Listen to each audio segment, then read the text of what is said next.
Dans le speedrun, on peut avoir des runs spectaculaires avec plusieurs catégories bien connues. Par exemple, le plus classique, l'80%, où l'objectif est de terminer le jeu le plus rapidement possible. Le 100% qui oblige à compléter absolument tout ce qu'on peut collecter ou faire. Ou encore le All Dungeons si on joue un Zelda où il faut passer par tous les donjons avant d'affronter le boss final. Bref, il y a une infinité de façons d'aborder un speedrun. Mais est-ce que vous savez qu'il existe d'autres catégories de speedrun bien plus deep? Des catégories où l'objectif est parfois tellement absurde qu'on se demande qui a bien pu avoir cette idée. Eh bien, bienvenue dans l'univers des catégories d'extension. Les catégories d'extension, c'est quoi? Ce sont des catégories alternatives créées par la communauté qui ajoutent des défis parfois ridicules mais incroyablement fun. Ici, on ne cherche pas juste à finir le jeu, on va lui donner un objectif complètement what the fuck. Et non, je ne fais pas la rêve de Lobok à l'ancienne. Bref, aujourd'hui, on va s'attaquer à certaines de ces catégories les plus débiles et pourtant prises très au sérieux par les runners. Allez, c'est parti pour découvrir 5 speedruns complètement débiles. Mario Odyssey fait partie des jeux les plus populaires dans le monde du speedrun. On a des speedrunners comme Tyron18, La Matraque, La Noé, Jungan à l'ancienne, ou encore Smolent et bien d'autres encore, qui continuent de se dépasser pour battre les meilleurs records possibles sous diverses catégories. Mais parmi toutes ces catégories, il en existe une très particulière. Oh, that's 2 seconds, man. Come on.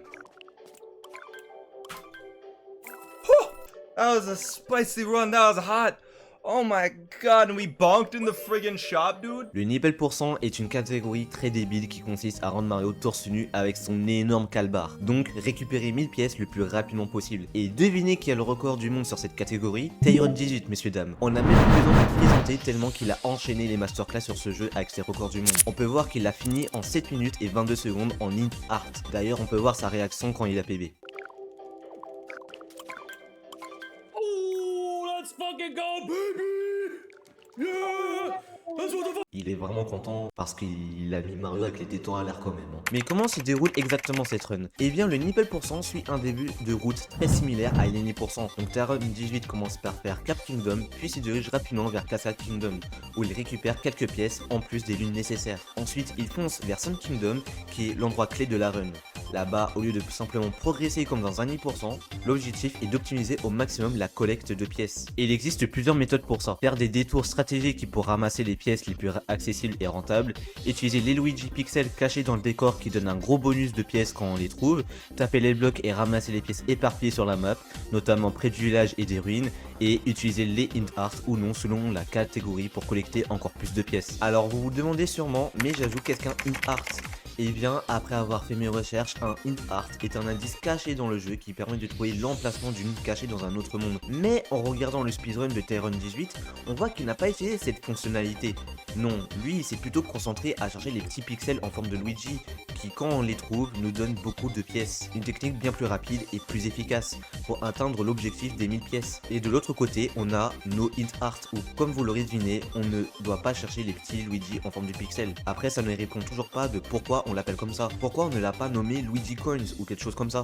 Si vous savez pourquoi on l'appelle comme ça, n'hésitez pas à mettre un commentaire en expliquant pourquoi. Et aussi, vous pouvez lâcher votre petit like et votre petit abonnement, ça me ferait plaisir. J'essaye de gratter le mieux que je peux, donc voilà. Dans Zelda Twilight Princess, la catégorie low % consiste à terminer le jeu en collectant le moins d'objets possible. Mais ce qui rend la run complètement débile, c'est une technique utilisée pour traverser une porte verrouillée sans jamais récupérer la petite clé qui est normalement obligatoire. Le passage en question se retrouve dans la forêt de Faerûn, au tout début du jeu. Normalement, Link doit chercher une petite clé, puis utiliser ses clés pour ouvrir une porte et avancer. Mais en low %, prendre ces clés est interdit car ça compterait comme un item collecté. Alors comment font les runners? Au lieu de récupérer la clé, ils exploitent une mécanique complètement débile avec un rubis. Quand on tue un bokoblin, il peut laisser tomber un rubis, et c'est ça qui va être utilisé pour traverser la porte. L'idée est que Link peut ramasser un objet tout en se déplaçant légèrement. Si le rubis tombe le plus proche possible du mur, alors quand Link le ramasse, son modèle 3D bouge légèrement à cause de l'animation de collecte. En répétant cette action des centaines de fois, frame par frame, Link glisse lentement à travers la porte, jusqu'à la traverser complètement. Comme on peut le voir en haut, il y a des positions X, donc c'est l'axe des abscisses, et Z, l'axe de la profondeur, qui correspond à la position où il se trouve. Mais il y a un énorme problème avec cette technique, elle est incroyablement lente. Comme Link avance seulement de quelques pixels à chaque fois, les runners doivent attendre des heures avant qu'il ne passe entièrement de l'autre côté. Parce que si on regarde le top runner, on peut voir qu'il a mis 13 heures pour terminer la run. Et oui, c'est beaucoup. Il y a même un record où un joueur a mis plus d'un jour entier. Certains runners posent leur manette, partent manger, dormir ou regarder un film, pendant que Link continue de bouger tout doucement vers son objectif. Ce glitch est l'un des plus débiles du speedrun, car à la base, l'objectif d'un speedrun c'est d'aller vite, alors que là les joueurs passent des heures à ne rien faire, juste pour éviter de ramasser une clé. C'est pour ça que le low % de Twine Princess est à la fois une dinguerie technique et un énorme troll.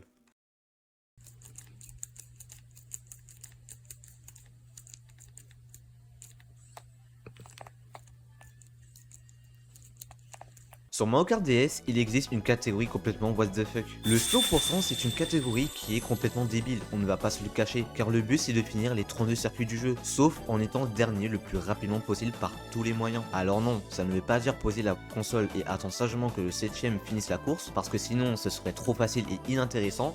Le vrai challenge vient du fait qu'on doit manipuler l'IA des ordi pour optimiser notre lenteur. En fait, l'idée principale de ces catégories, c'est d'arriver le plus vite possible dernier, mais de manière stratégique. C'est-à-dire qu'il faut freiner au bon moment pour que l'IA nous dépasse, utiliser des objets pour troller, par exemple spammer des carapaces vertes pour s'assurer qu'il termine la course rapidement, se jeter volontairement dans le vide ou dans des obstacles pour être replacé sur la piste, parfois plus loin, ce qui peut accélérer notre perte de temps et trouver des façons de pousser les ordi à aller plus vite, en leur laissant les meilleurs objets ou en évitant de les ralentir. Franchement, c'est le genre de défi qui prouve que la commu speedrun peut rendre chaque jeu complètement unique, même sur un simple Mario Kart DS.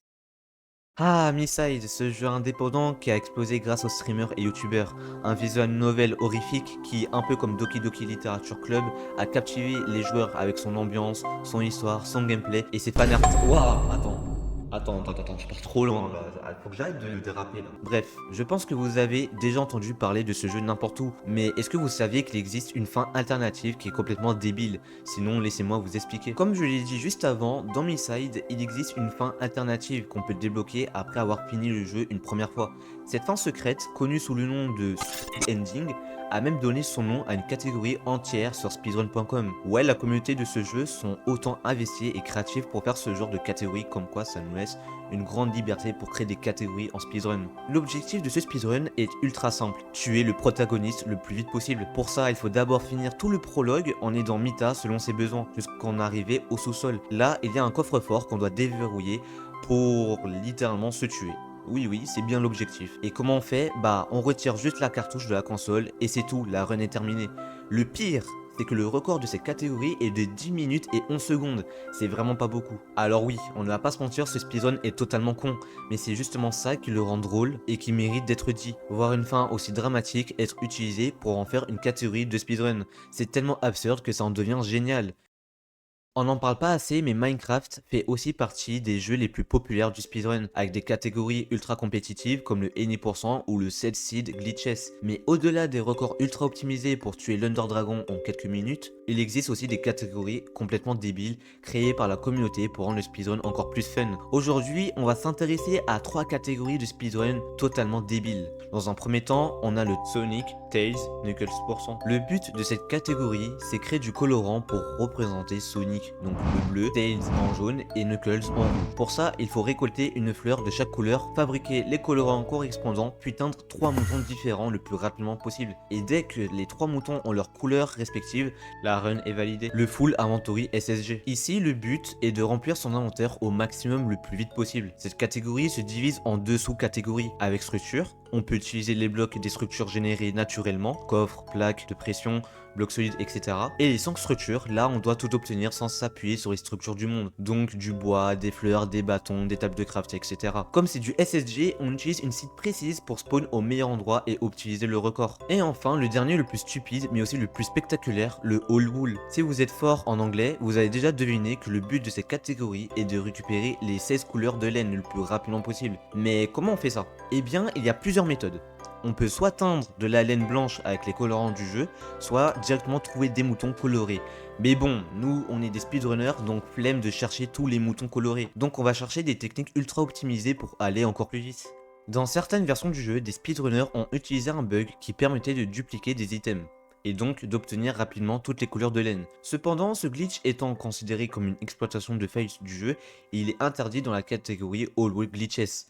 Après logique, parce que glitches c'est littéralement tu peux pas utiliser de glitch, donc logique. Mais pour ceux qui aiment les techniques cassées, il existe une variante du speedrun appelée Holo Glitch, où l'utilisation de ces bugs est totalement autorisée. D'ailleurs, si vous voulez voir à quoi ça ressemble, il y a des joueurs comme Luminosity qui ont réussi à compléter ce run en dessous des 1 minute. Oui, oui, c'est super rapide. Comme quoi les runs les plus débiles peuvent être aussi le plus intéressants et spectaculaires. Voilà, c'était tout pour cette vidéo, j'espère qu'en tout cas qu'elle vous a plu. Si c'est le cas, n'hésitez pas à lâcher le pouce bleu et de vous abonner, ça me ferait extrêmement plaisir. Et dites-moi en commentaire si vous voulez que je fasse une partie 2. Allez, c'était déjà je vous souhaite à tous et à toutes de passer une très bonne soirée ou journée. Allez, salut!